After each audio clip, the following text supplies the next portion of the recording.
Hey, Pretty Panthers, it's Mrs. Nielsen. Welcome back to another week of online learning. Today we are going to continue with our zoo theme. I know last week we read a couple, four in fact, of nonfiction books about zoo animals. This week we're going to do a little more of a fiction book. It is a fiction book. It's called Rumble in the Jungle. But what's cool about this one is it actually does give us some facts too. So if you are still working on your animal reports with Miss Stanton's video, or using some of the ideas that she has in this week's video, you might be able to use some of this information too. So this is a Rumble in the Jungle and is written by Giles Andre and David Wojcicki. That's an interesting name. I probably butchered it, but that is the author and the illustrator. So remember, the author is the one who writes the words, and the illustrator is the one who does the pictures. So this is Rumble in the Jungle. Let me move here so you can see. There's a rumble in the jungle. There's a whisper in the trees. The animals are waking up and rustling the leaves. The hippo's at the water hole, the leopard's in his lair. The chimpanzees are chattering and swinging everywhere. Some animals are frightening and some are sweet and kind. So let's go to the jungle now and see who we can find. Chimpanzee. It's great to be a chimpanzee swinging through the trees. And if we can't find nuts to eat, we munch each other's fleas. You ever seen that where they like pick out the fleas of their friends? Oh my goodness. Roar, the lion's the king of the jungle, who quietly sits on his paws. But everyone quivers and shudders and shivers as soon as he opens his jaws. Now, last week we read a nonfiction book about lions, and we learned that this mane is on what lion? The boy or the girl? The boy, yes, this is a boy lion, a male lion.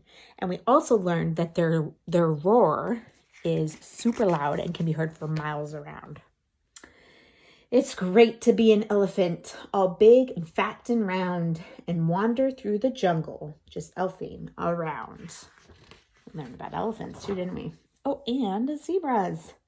I could have been gray like a donkey or brown like my cousin the mule, but instead I've got stripes, which my lady friend likes, since they make me look handsome and cool. And remember, we learned that no two zebra stripes are the same. Just like no two people are the same, no two zebras are the same. Ooh, snake. The boa constrictor is a slippery snake who squashes, then swallows his prey. He knows that it's not very friendly or kind, but they do taste much nicer that way. He's saying, some animals laugh at the gangly giraffe, but I hold my head up and feel proud. I don't really care when my head's in the air and my cheeks getting kissed by a cloud. We learned about giraffes as well, right? The tallest land animal. And those spots help keep them, what? Camouflaged. Hello, I'm a big happy hippo. I sleep in the sun till I'm hot.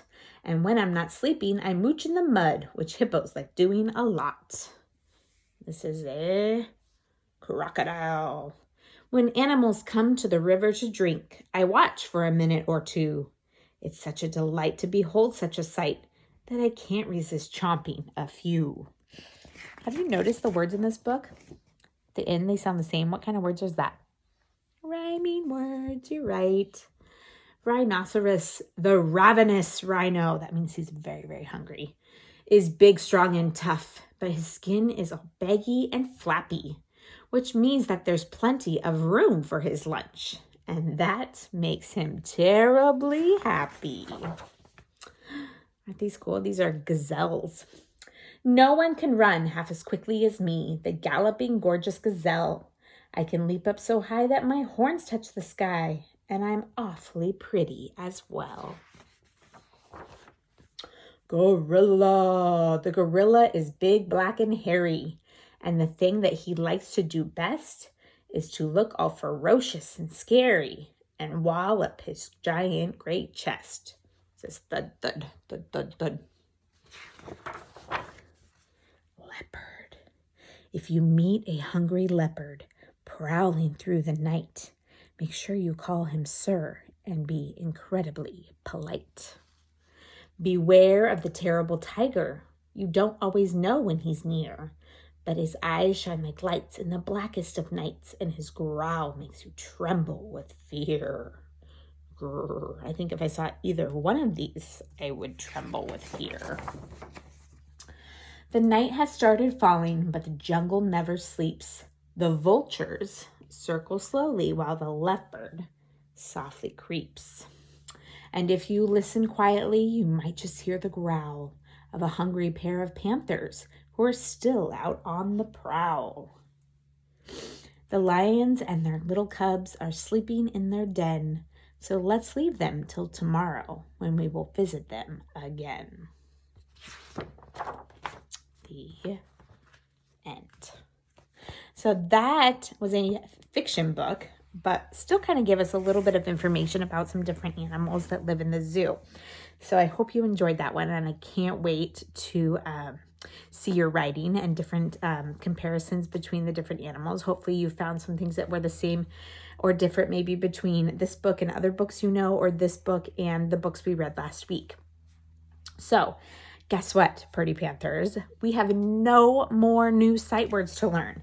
I know a lot of you are working on your challenge list, and that's so awesome. But as far as our kindergarten words, the 40 that we need to know by the end of the year, we have taught them all. So this week and next week, I'm going to give you guys just ideas of ways that you can practice the words, because we want to keep practicing them over and over again, right? Or ways that we can review them, and especially ones that are maybe a little bit tricky for you still, okay? So the first activity I'm going to show you is called a sight word puzzle. So you will need a little piece of paper or an index card. That's what I used. And then when you write your sight word on the card, make sure you put a little bit of a space in between each letter. I know that we don't normally do finger spaces between letters in a word, but for this, you're going to want to, because you're going to take your card and you're going to cut it apart. And you can kind of make fun cuts like how I did. But see, you really want to have that space so that so that each letter has its own piece. And I kind of did a little, like, it's hard to do it, not looking at it, zigzaggy cuts, or, kind of these smooth cuts. And then you would work at putting it together. Now it's kind of hard to hold because I only have so many fingers on this hand, but you would put the word back together. So like what I would do is I have a whole pile of letters, and they are color coded, but you don't have to do it that way. And then I would work to build the letters. So like for this one's a little easier to show you because there's only 3 letters in this word. I can see how it lines up right there and right there.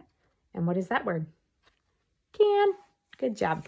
So that's one idea, is sight word puzzles. For that, you would only need either a piece of paper, index card, something to write with, and a pair of scissors. For this idea, this is called roll a sight word. And for both of these activities, you could use any words that you are working on. If you are working on the challenge words, if you are working on some of the words that we've introduced the last couple weeks, it doesn't matter. This one's called roll a sight word. And for this one, I took 2 pieces of paper and I folded them in quarters. That's 4.